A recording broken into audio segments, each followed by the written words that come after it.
So hello and welcome to our 8th episode of Election Connection, our monthly video series. I am Scott Jarrett. And I'm Ray Valenzuela. We are your elections directors for Maricopa County. And each month we have a new episode of Election Connection, where we answer questions from you, our voters. And the questions in today's episode come from our December Just the Facts newsletter. And for the viewers out there, you can sign up today by going to justthefacts.vote. All right, Ray. So you're going to have the first question. Are you ready? I know we're a little bit rusty because we haven't done it since before the 2022 general election. And this is our first Election Connection video series of the new year of 2023. I think I'm ready. Okay. All right. So the first question is, I understand that there are states like Oregon and Washington that have voting by mail only models. Why doesn't Maricopa County have that as well? Again, always impressed with our viewers that submit questions. That's an excellent question.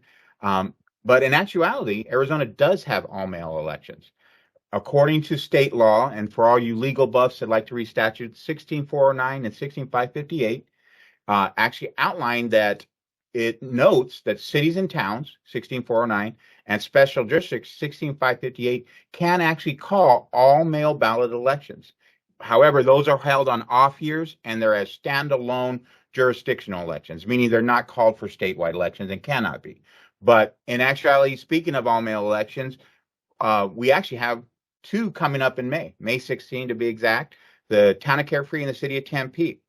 But what I want to note is a lot of folks have a misnomer about all mail elections that, well, I want to vote in person.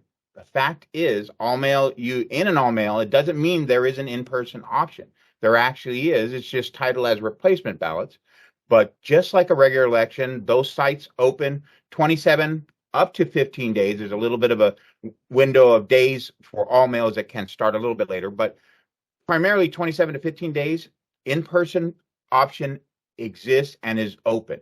In addition to that, there is an election day. So you have the sites, albeit called replacement ballot sites, that are open, but they're open those extended hours, 6 a.m. to 7 p.m. So for, again, all intents and purposes, it is a regular election. It just happens to be that all voters, 100% of all eligible voters, are sent a mail ballot. And the nice thing about all mail election is that you then have 4 options to vote. I've said this before in other presentations, but the 4 options are you get to vote at your new polling place called your couch. And you mail it back, and it has to be received by 7 p.m. on election day, just like a regular mail ballot for other statewide elections. Option 2, you vote at your new polling place called your couch, but you don't want to mail it in. You can drop it off. You can drop it off at any of those sites, at our facility where we have our McTech facility, which is the main election facility, or one of those replacement sites. And for local jurisdictional, it's usually inside a city town clerk's office. So again, you got that second option. Third is you use a mail ballot as reference. Again, you use it like a sample guide, and you can still go vote in person, but you can vote early in person at one of those replacement sites. Or the fourth is to, again, use that ballot you received as a sample ballot. And you go vote on election day, 6 a.m. to 7 p.m. So this is really good information for the Tempe and Carefree voters that election's coming up on May 16th to know this. But truth be told, if you're a Maricopa resident that has been for a while, you have participated in an all-mail election because all of those schools and city towns and off years have been held that way. So you've been automatically sent a ballot. And again, you're afforded those 4 options on how you want to cast your ballot. So conversely, for statewide elections, such as presidential preference, primary, general, the Arizona does not allow for those to be held as all-mail elections. So to offer all-mail elections like Oregon and Washington, state law would have to change.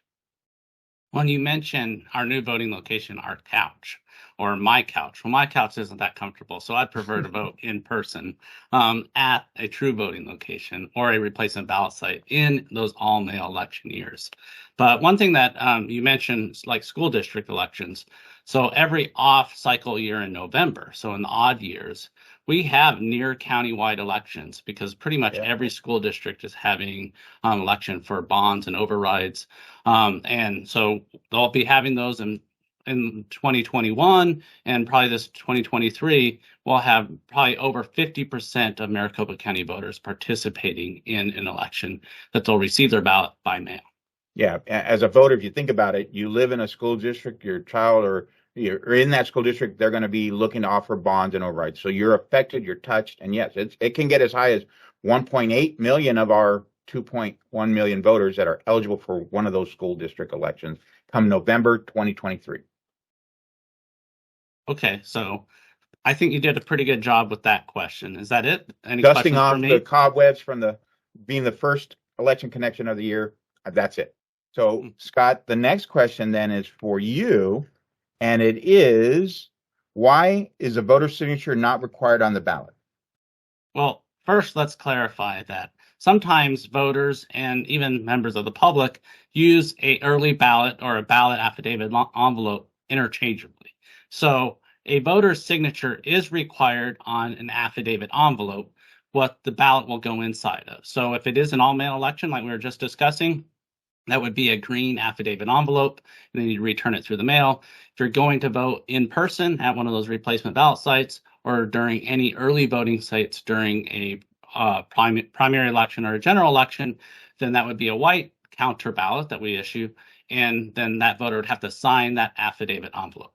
But on the ballot itself, you are not required to provide or put a signature on that ballot, and you probably shouldn't.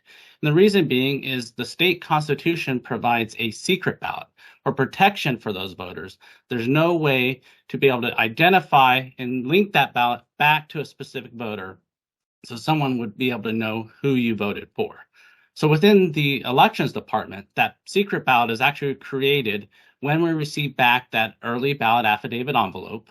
And then we have a bipartisan processing board, a Republican and a Democrat, working side by side, separating that affidavit envelope, taking the ballot out, and at that point in time, it becomes a secret ballot, is sent to tabulation, and there's no way to link that back to a voter.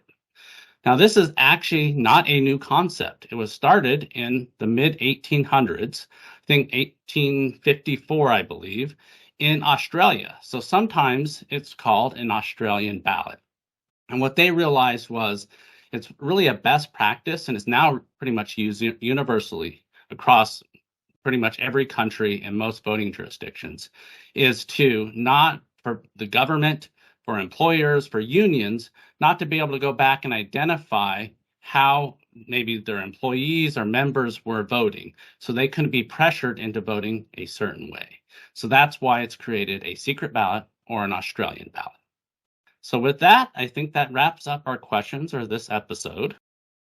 I do want to point out that I was aware, believe it or not, Scott, of the Australian ballot, that's what it was called. But it's not just the best thing that we got from Australia. The kangaroos, also they're right there if we're trying to say good things that coming out of Australia.